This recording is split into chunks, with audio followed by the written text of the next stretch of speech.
From the world of politics to the world of business, this is Balance of Power.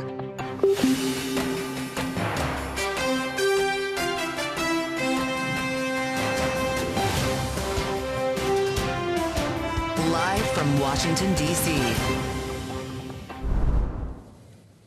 To our TV and radio audiences worldwide, welcome to a special edition of Balance of Power as we prepare to bring you straight to the Oval Office right now. A slightly different start for us here on Bloomberg. I'm Joe Matthew alongside Kaylee Lyons. Donald Trump is meeting with Prime Minister Benjamin Netanyahu as we speak in the Oval Office ahead of their news conference that will come a bit later. Let's listen live for a moment on Bloomberg.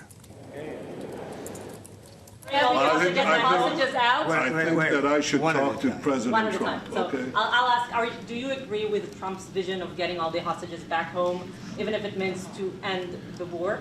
Well, I'm not sure that you articulate correctly what the president's vision is. You can ask, he can speak for himself. He does that very, very well. I have my own views, 3 goals, not 1, not 2, 3 goals, and I will meet all 3 goals. I think the president can help enormously. He brings fresh thinking. Any address to the fact that terrorists who murdered hundreds of people were listed their home as the part of the deal? It's a horrible thing. We can't forget it. I'll never forget it, and you can't forget it. And some people want to put it out of their memory, but we're not going to ever let that happen. It was a horrible day, October 7th. That was a horrible period of time, and a lot of people like to pretend it didn't happen. It happened. It's a big group of people that like to pretend it didn't happen, like the Holocaust didn't happen. Same mindset. No, we're going to get this thing wrapped up, and we're going to get it done. We're also dealing, I think, very successfully with Russia, Ukraine. We're going to hopefully get that one done at some point in the not-too-distant future. That's a complex problem also. But we solve problems. When I left, we had no problem. There was no Ukraine and Russia fighting. There was no October 7th. There was nothing. And some very poor leadership led to a lot of problems and a lot of death.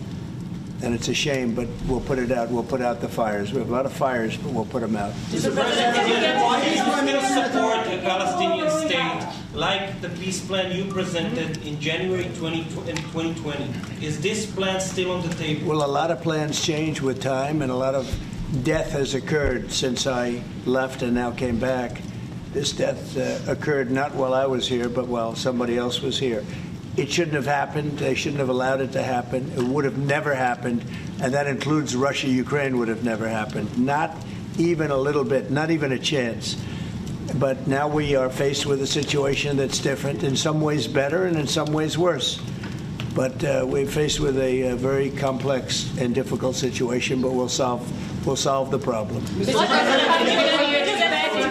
refugees get from Gaza, out of Gaza, if not Jordan, Egypt, what other countries you think might accept Palestinians from Gaza? Well, I think Jordan and Egypt will. I know they've spoken about it with you, and they say they're not going to accept. I say they will. But I think other countries will accept also. I think that Gaza maybe is a demolition site right now. If you look at Gaza, there's hardly a building standing, and the ones that are going to collapse. You can't live in Gaza right now, and I think we need another location. I think it should be a location that's going to make people happy. You look over the decades, it's all death in Gaza. This has been happening for years. It's all death. If we can get a beautiful area to resettle people permanently in nice homes and where they can be happy and not be shot, not be killed, not be knifed to death like what's happening in Gaza. And right now you have in Gaza a very dangerous situation in terms of explosives all over the place, in terms of tunnels that nobody knows who's in the tunnel. The whole thing is a mess.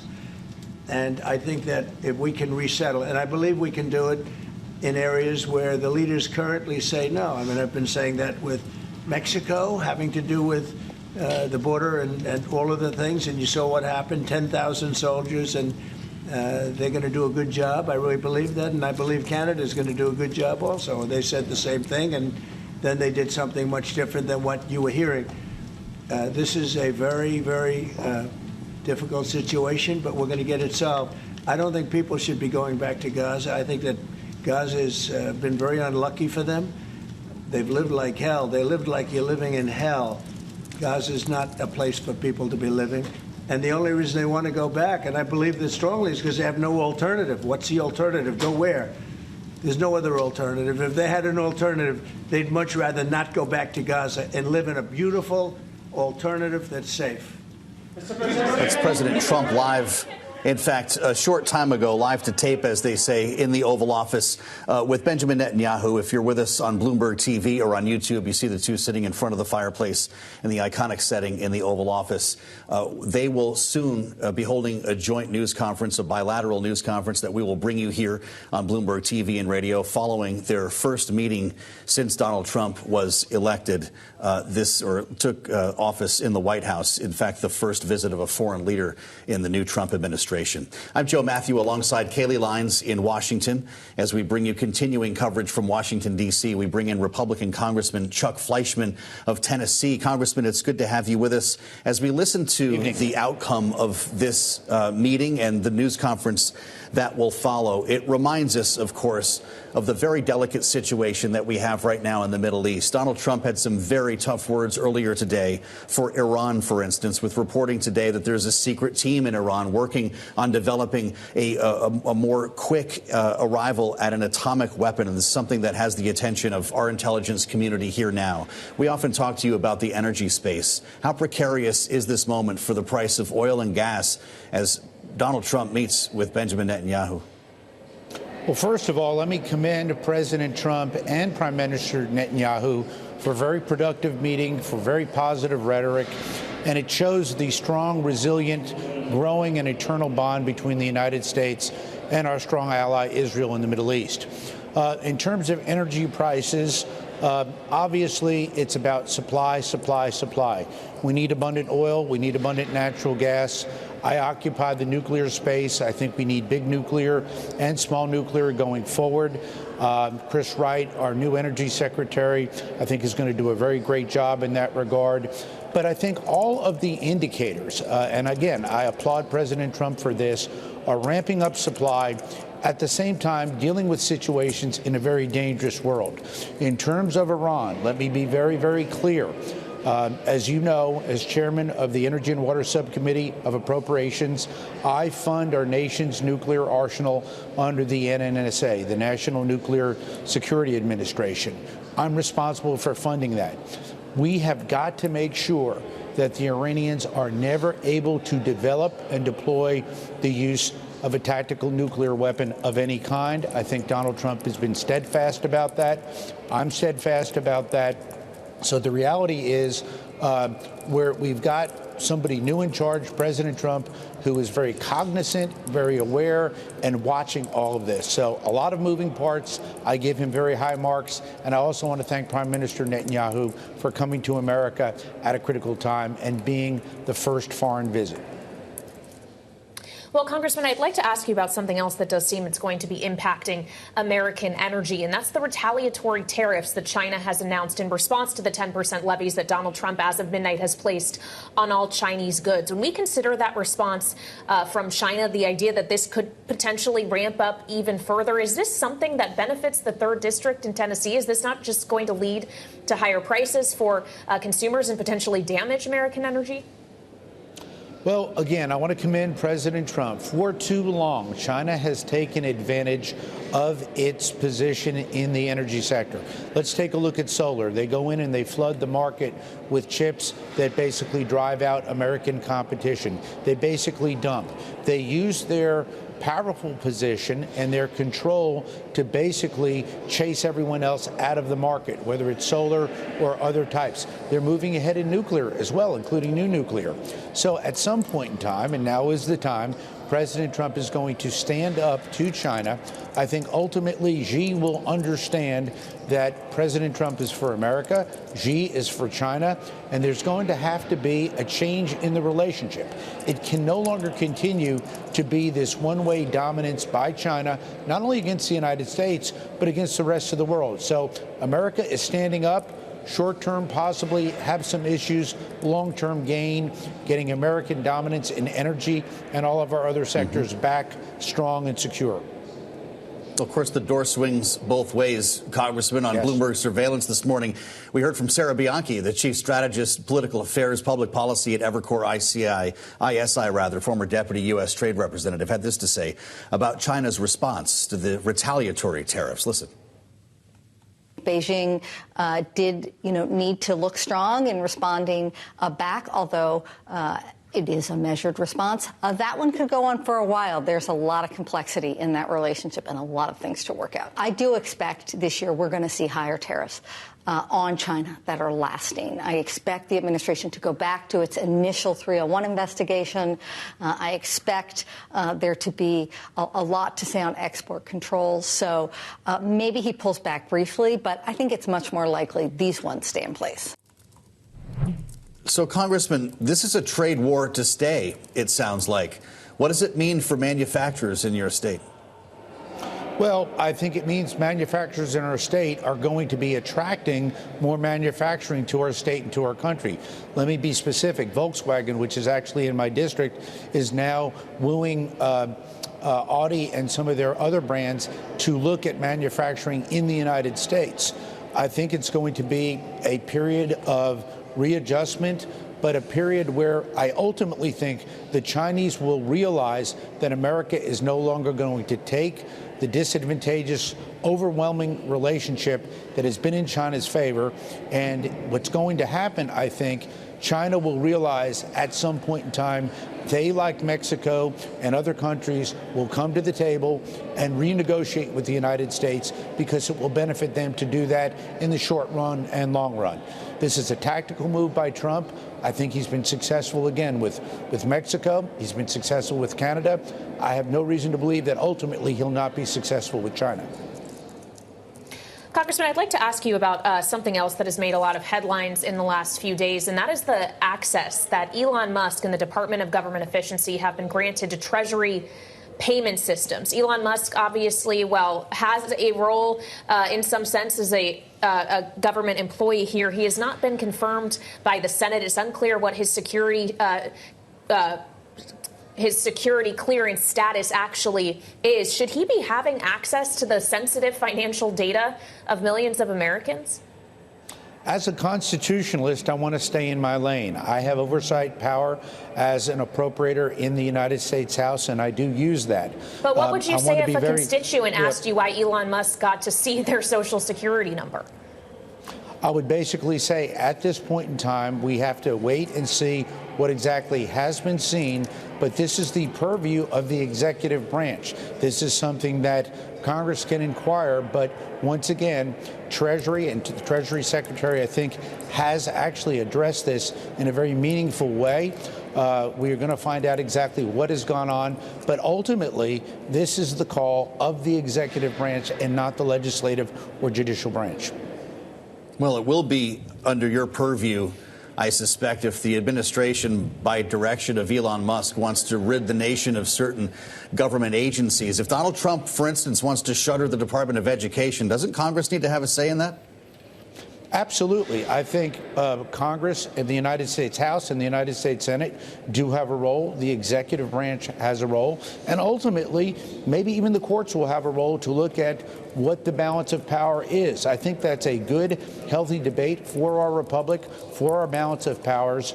And basically what we've seen over the years is a growth in these federal agencies, whether it's the Department of Education or other federal agencies, beyond the bounds of what I think even Congress wanted. Now, the Chevron decision, which the Supreme Court weighed in, is going to give much more authority, I think, to the legislative branch, where actually I think it belongs.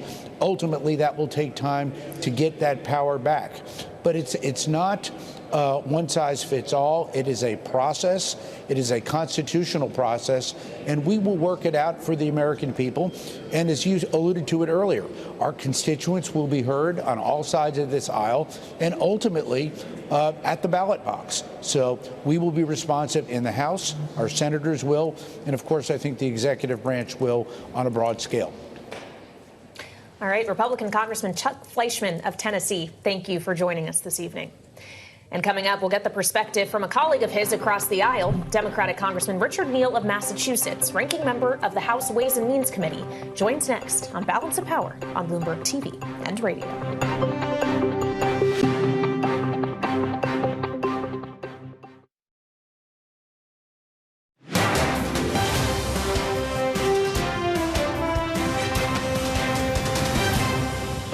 The United States has basically the lowest trade-weighted tariffs in the world. Access to our markets has been extraordinarily easy. There's an historic reason for this for countries like Japan, countries in Europe whose economies were devastated after World War II. We aggressively made our economy open to them so they wouldn't turn toward communism and socialism. But we should have time limited that. We should have put some sort of GDP per capita limit on it, because what we have now are extremely unfair and non-reciprocal trade terms with many of our trading partners. Republican Senator Bill Hagerty of Tennessee discussing tariffs with us on the early edition of Balance of Power today. And joining us now for more on the late edition here on Bloomberg TV and radio is Democratic Congressman Richard Neal of Massachusetts, ranking member of the Ways and Means Committee. Joining us live from Capitol Hill. Congressman, thank you for being here. As we consider what we've seen play out with tariffs over the last several days, concessions extracted from Mexico and Canada, tariffs now in place on Chinese goods. We've heard Donald Trump talk about it in a few different ways, including balancing out trade, but also raising revenue. Have these moves in the last few days made it easier to figure out how exactly his tax cuts will be paid for? Well, I thought that Lincoln addressed that question during the Civil War when we embraced an income tax as opposed to relying upon tariffs solely for the administration of the federal government. In addition to which, I think that what happened yesterday is still to be discerned. It strikes me that this could have been accomplished without the thunder. And I think that it's also important to remind people that this argument that we're often having it with great friends of ours in recent American history. As you noted in your introduction, that NATO has been a fast friend of ours, European Union has been a fast friend of ours, and Canada and Mexico are two of our largest trading partners in the world. So I think we're all dismayed with the threats that were made and then drawn back within a matter of hours.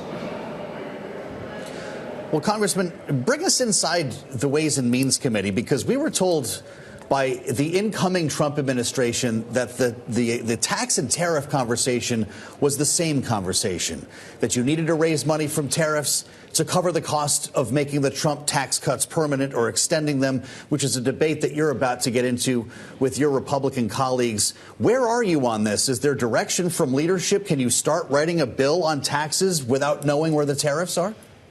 If they're talking about tariffs financing the federal government, I think it squares with the argument that tax cuts pay for themselves here that they've embraced over the years.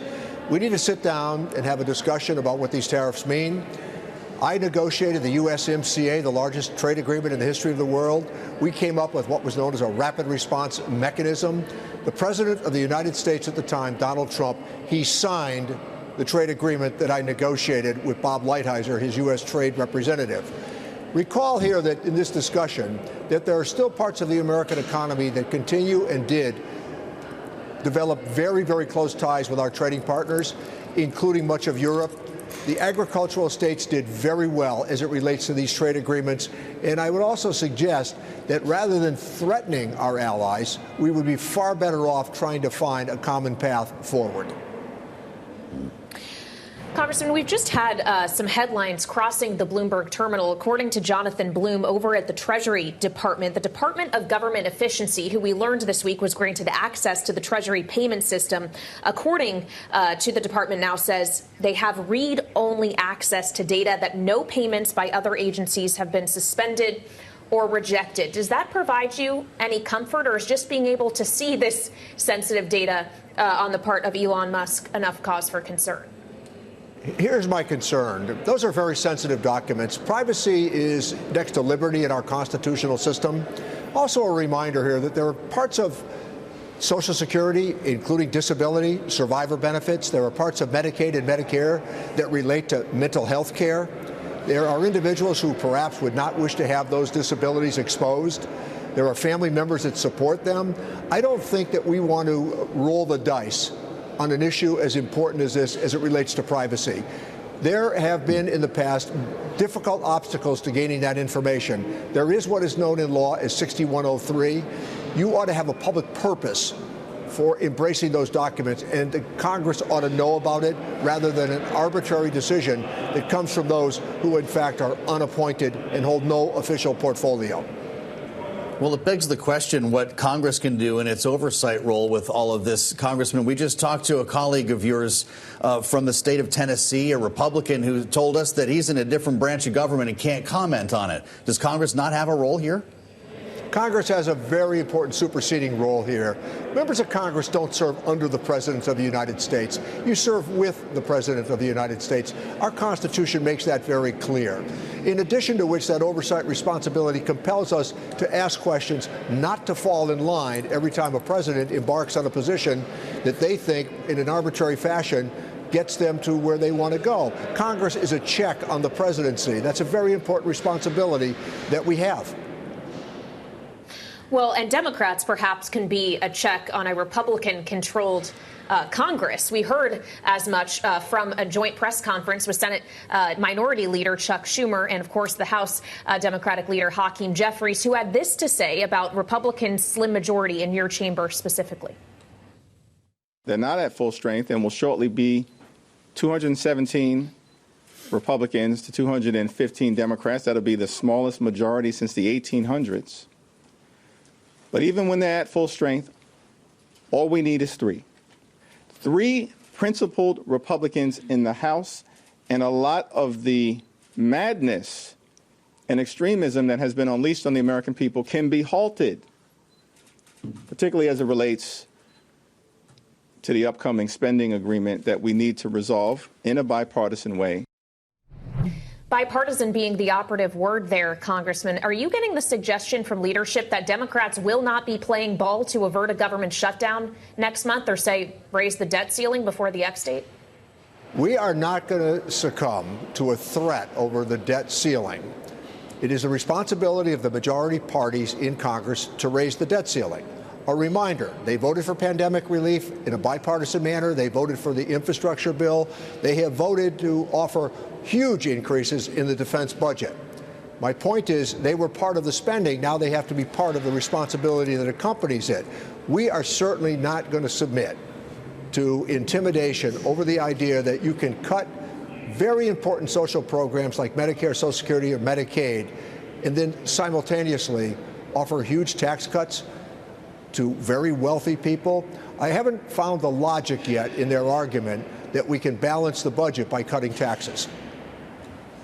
Congressman, I see a statement that's out from the school superintendent in Springfield, Mass. In your backyard, it is about the so-called immigration raids that the Trump administration is beginning here. Superintendent Sonia Neal issued an update to the public and guidelines to follow under the Family Educational Rights and Privacy Act to protect students. The Trump administration has said it is not targeting school with its immigration raids. Do you not take them at their word? Here's the point. I think we're all in favor of getting hardcore criminals out of the country. But there are those who have come to the country, including those children who were brought here by parents who are perhaps undocumented, but they have gone to work every day, they've paid taxes, they contribute a bonus to the Social Security system, which they are likely never to enjoy the benefits of, and they have not committed any crimes. So I think the superintendent's guidance here is the correct path. Well, by and large, when we consider what the president has pursued with the border and immigration, Congressman, he argues this was a mandate given from the American people to him to address this issue. How are you and your party thinking about the way you need to change the way it's addressed moving forward, if it's not via these mechanisms? Well, it's a reminder here that the Senate conferees and House members all reached an agreement with the previous administration on an immigration bill. I've been here for immigration success stories that we've been able to do on a bipartisan basis. I think, once again, a reminder, felonious behavior could take you out of the country. But we need to find an opportunity for those who abide by the laws, go to work every day, and in fact pay their taxes. Children that were brought here by their parents who have now lived here for decades. I don't think that choosing them to be the victims of this policy is the right path. It's good to have you as part of our conversation, Congressman. I hope you'll come back and see us on Bloomberg. Anytime Democratic Congressman Richard Neal. Anytime we can talk in complete sentences, invite me. That's the way we do it around here. We appreciate it. That's right. Ranking member, Ways and Means. Yes, indeed. That's Richard Neal from the beautiful city of Springfield, Mass. Coming up, we'll look at the significance of President Trump's meeting with Israeli Prime Minister Benjamin Netanyahu. We're standing by for a news conference from these two. Mara Rudman will be up with us next, professor at the University of Virginia's Miller Center, former State Department official. This is Balance of Power on Bloomberg TV and radio.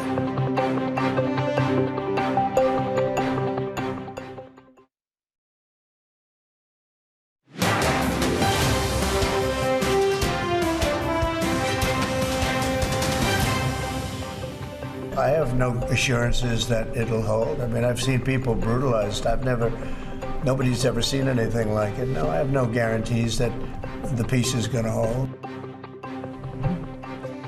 That was President Trump yesterday talking about the current ceasefire between Israel and Hamas. He was joined today by Israeli Prime Minister Benjamin Netanyahu at the White House. That meeting is actually ongoing as we speak, and we heard briefly from them in the Oval Office. And the president, when asked if he expects another phase of a hostage deal to go forward, said he'll be talking to reporters later. And in fact, that is true. We are awaiting at this moment a joint news conference between the Israeli Prime Minister and the president.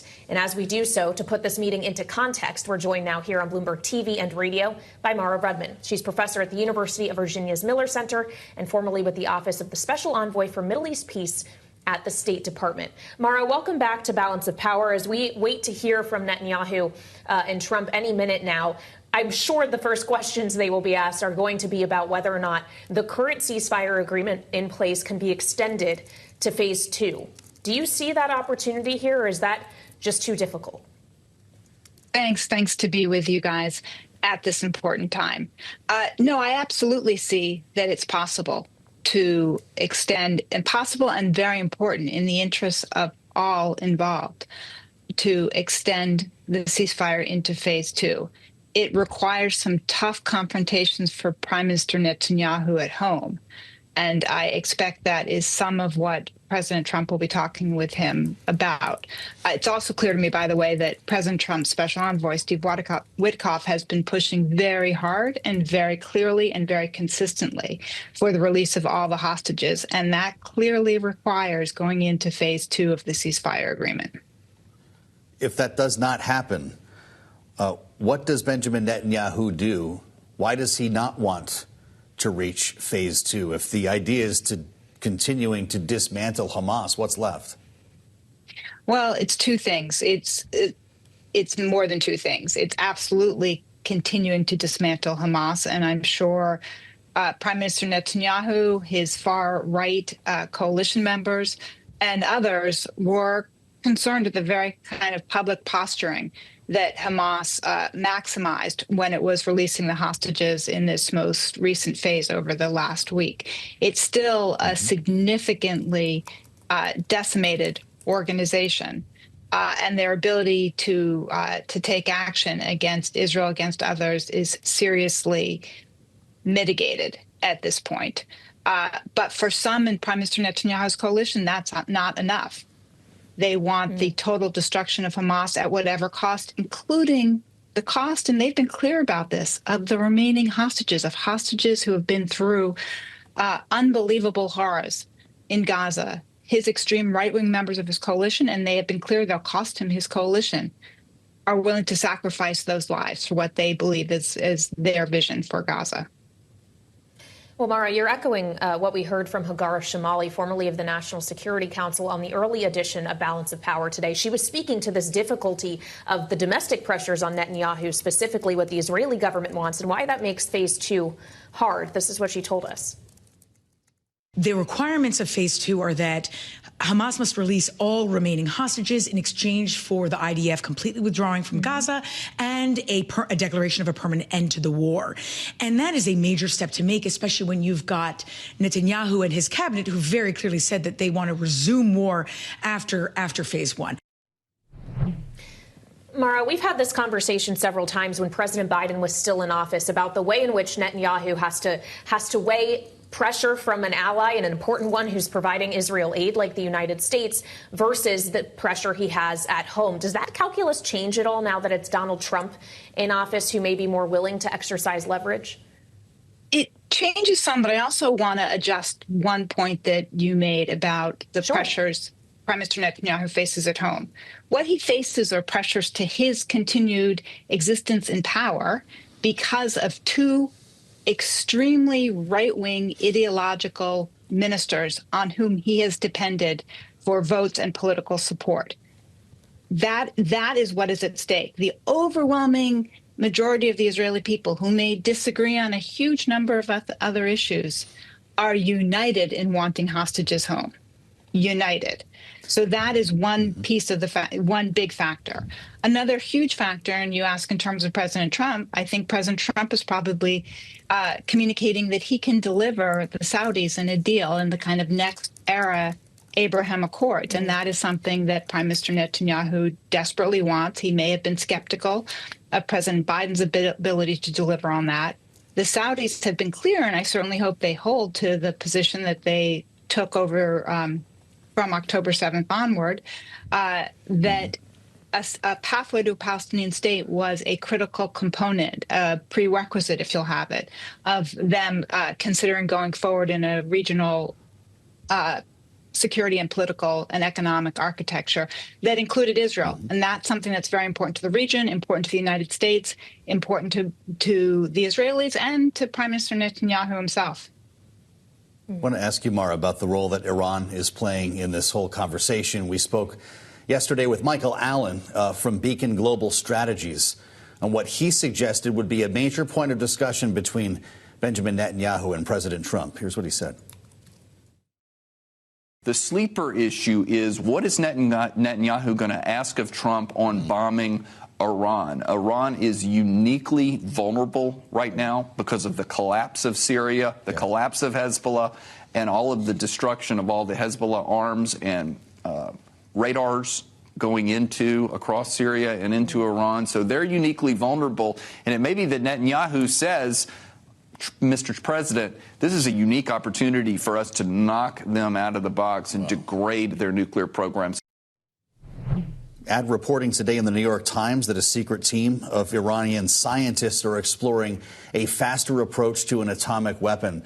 Does a headline like that, Mara, make an attack more likely or a negotiation more likely? That is the million-dollar question. Exactly that. And I believe that people can argue strongly on both sides. My betting would be Prime Minister Netanyahu is arguing on the side of makes an attack more likely. Again, I don't know that his government would be unified on that position.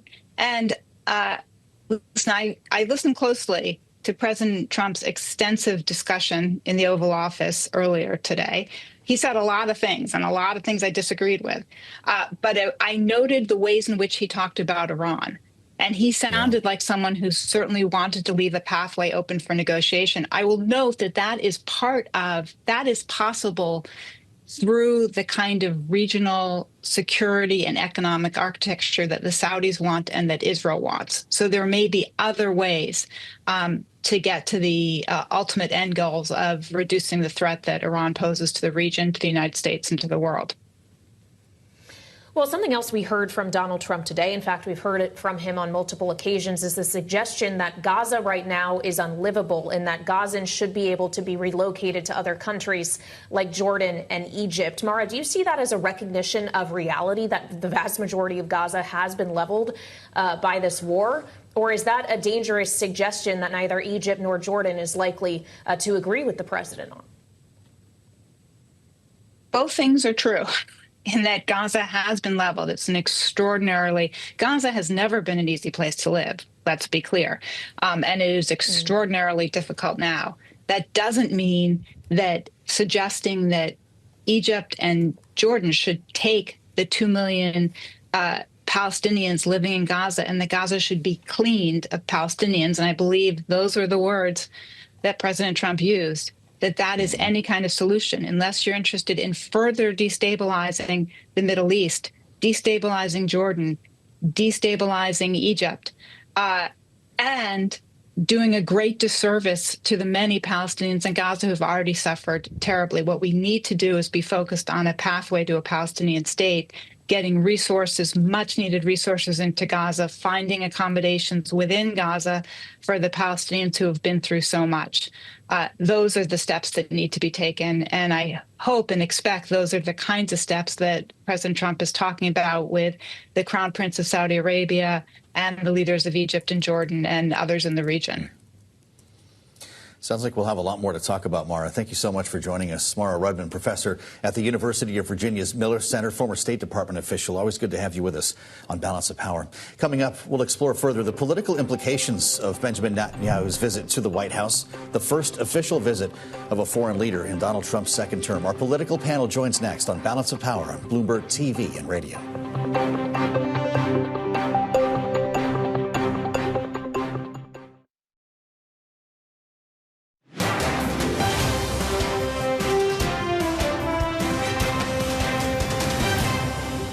President Trump is looking at this from a humanitarian standpoint. You have these people that are sitting with literally thousands of unexploded ordnance and piles of rubble. At some point, we have to look realistically. How do you rebuild Gaza? What does that look like? What's the timeline? I think a lot of people were looking at very unrealistic timelines. We're talking 10, 15 years. Mike Waltz, U.S. National Security Advisor, earlier today in the driveway of the White House, they're talking with reporters about the future of Gaza, how long it may take to rebuild. Joining us now this evening's political panel, Aisha Mills, Democratic strategist and social impact advisor, alongside Lester Munson, Republican strategist, co-head of international practice at BGR Group. It's great to see both of you here. Lester, we talked so much about Benjamin Netanyahu's motivations and what he's hoping to get out of this meeting with Donald Trump. What are Donald Trump's motivations when it comes to issues like rebuilding Gaza, or more specifically, getting to phase 2 in this ceasefire agreement? Well, I think he's being purely transactional here, and I think a lot of the statements thus far are the beginnings of the contours of a complex multilateral negotiation that's obviously going to have to happen here. He's thrown some things out there that may or may not be doable. There's been great resistance to this idea of moving everyone out of Gaza, of course, but that could be his way of kind of shaping options for a future arrangement that could include a diplomatic relationship between Israel and Saudi Arabia, which would certainly have a salutary effect on things in the region. So it seems like these are the beginning steps of what is the monumental project of the Middle East, which is some sort of sustainable peace agreement between Israel and its immediate neighbors, especially the Palestinians, that we know President Trump is very interested in directly addressing. Well, so Aisha, jump in here, as this is the first foreign leader that's being greeted at the White House in this way by the president in his second term. What does it say that he did this for Benjamin Netanyahu, not for, say, Mexico and Canada, who was threatening with tariffs and has just been doing everything in terms of negotiating by phone? Why did Bibi need to come to the White House? Look, I don't know his motivations, but I mean, I think we all can agree that the devastation and the death toll and the horribleness that has been happening in Israel and in the Gaza Strip for the last year has been horrible. And so to any extent that diplomatic relations can calm the tides there and figure out what our next step is in terms of rebuilding and making sure that the Palestinian people still have a home, because certainly the Gaza Strip that they had hoped to come back to in its immediate state needs to be redeveloped. But what I think some of us are concerned about and hearing, in between the lines of the way that Trump is posturing this conversation and things that Jared Kushner said, a while back about that area, is that, maybe this is not so much about diplomacy and people, but about real estate. And so what becomes of the Gaza Strip when Jared Kushner says, oh, this is waterfront property that could be really valuable at some point in time. And Donald Trump says today, well, we should just relocate all the Palestinian people and make Egypt take them and send them here and send them there. And we'll build them nice houses. It'll look good. It'll be a pretty neighborhood. But essentially confirming in a roundabout way that a priority is not making sure that they come back home, because implied by his son-in-law that real estate is quite valuable there on the water and could be beachfront property. I think that, for me, I'm very very concerned about what this administration means when they say diplomacy, or that they're listening, or that they're going to stop wars and engage other leaders, because at the forefront of it all and the background of it all seems to be some kind of profiteering scheme for Trump and his family. So I don't want us to miss the fact that often there's a looky-loo that we should be paying attention to as well. Well, President Trump has indeed spoken about the potential to develop the waterfront in Gaza, thinking that it would be great for condos, and he might even talk about that coming up. We are standing by for a bilateral news conference between President Trump and Prime Minister Netanyahu. The stage has been set literally in the East Room of the White House. If you're with us on Bloomberg TV or YouTube, you can see the podium set. The crowd is just now mingling in. And we're running pretty late. This could start a good hour late as the two leaders speak in the Oval Office. Lester, I don't think we're getting any announcements today on developing Gaza, but what will we hear about when these two reach the stage? Well, I think they're going to talk about the importance of U.S. support for the state of Israel. They're going to talk about the success of the ceasefire and hostage deal that was announced at the end of the Biden administration, but in which then President-elect Trump played a role. So I think they're going to try and we know that the relationship between these two men has been a little bit rockier than people may perceive from the outside. And so I think they're going to come out and demonstrate to folks that they've got a solid relationship and that they're getting along and they're agreeing on a lot of things. And that in and of itself sends a huge signal around the world, of course. Well, Aisha, if Donald Trump says something to the effect of the U.S. will remain steadfast in its support and aid of Israel, how will that play to you, the contrast between that continually provided support versus the pauses we've seen elsewhere in foreign aid and spending and what's going on with the USAID? And this has been quite a last 2 weeks, but certainly the last 24 hours. I mean, the United States, really, our power around the world is the fact that we are beneficial to those who are in need and that we do our best to provide aid, that we have for decades come to the aid of others and helped countries that are trying to grow and develop and expand and support their people do that. That brings goodwill for us around the world as we are trying to, one, have diplomatic relations, but certainly as well do various economic partnerships around the world. And so to understand that as fundamentally part of the way that our foreign strategy works, and then to completely gut the agency that is responsible for that, to me just doesn't make any sense. It's unprecedented, and it just doesn't feel aligned at all. Now, again, this administration has been known, and this president has been known for certainly saying one thing and doing something else. So I would not be surprised if the posture, of course, with Israel, who we do support, as we should, is going to be very different than what is actually physically happening right now with U.S. aid. All right, Aisha Mills and Lester Munson will be sticking with us. Still ahead, we'll take a look at RFK Jr. and Tulsi Gabbard, who are both inching closer to officially joining President Trump's cabinet. That's next on Balance of Power on Bloomberg TV and radio.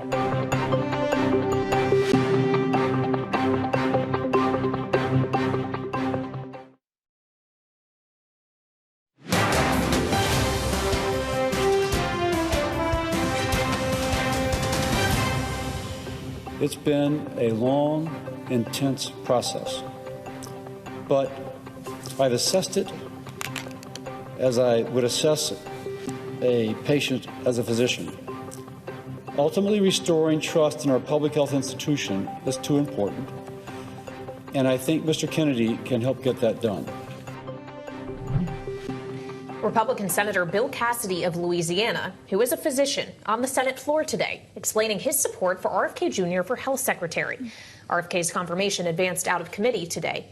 And Director of National Intelligence nominee Tulsi Gabbard cleared committee as well, setting this up for full votes on the Senate floor. And back with us for more is this evening's political panel, Aisha Mills and Lester Munson. Lester, it's no secret that these were two of perhaps the three most controversial nominees the Senate had to consider. Are you surprised that it looks like both of them are going to make it through and be confirmed to this cabinet? I mean, I guess I am a little bit surprised, but once Pete Hegseth got through to be Secretary of Defense and we saw the enormous effort President Trump and his team and Hegseth himself put into getting that confirmation done, it became clear to me that there's just a lot of political pressure here on these Senate Republicans to deliver the cabinet that President Trump wants. And even though I may have some policy disagreements with both of the ones both of the nominees we're talking about today, that says a lot about the position Trump is in more than anything else. So these are, in the Trump world, these are wins that really count, and there's a lot of effort going on behind the scenes to persuade senators that this is the right thing to do. Mm-hmm. Well, if Bill Cassidy only knew what he was in for when he was in medical school, Aisha, this medical doctor who had great reservations about RFK's positions on any number of issues, beginning with vaccines, issued a statement saying, with the serious commitments I've received from the administration and the opportunity to make progress on the issues we agree on, like healthy foods and a pro-American agenda, I will vote yes. This also followed threatening tweets from the likes of Clay Higgins, his colleague from Louisiana, fellow Republican, who wrote, "So vote your conscience, Senator, or don't. Either way, we're watching." You ever heard of anything like this? I mean, yeah, with Donald Trump on the scene. I mean, his entire career and life has been about bullying people and essentially defaming them and making them bend to his will. But, you know, the thing that is just so wild about all of this is how people who presumably are thoughtful, intelligent folks like this senator, who is actually a doctor, are going against everything that they know to be true because they're scared of Trump, the bully.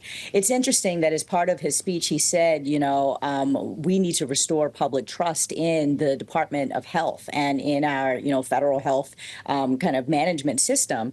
And so it's ironic to me that somebody who has no experience at all, who spreads conspiracy theories, is going to restore public trust. Make that make sense. Aisha Mills and Lester Munson, a great panel for us with a lot to think about this evening. We thank you so much. Check out the Washington Edition newsletter on the terminal and online as we prepare to hear again from Donald Trump and Benjamin Netanyahu. Yep, we'll keep our eye on the East Room of the White House and bring you any significant headlines. And we'll be back for more on Balance of Power on Bloomberg TV and radio tomorrow.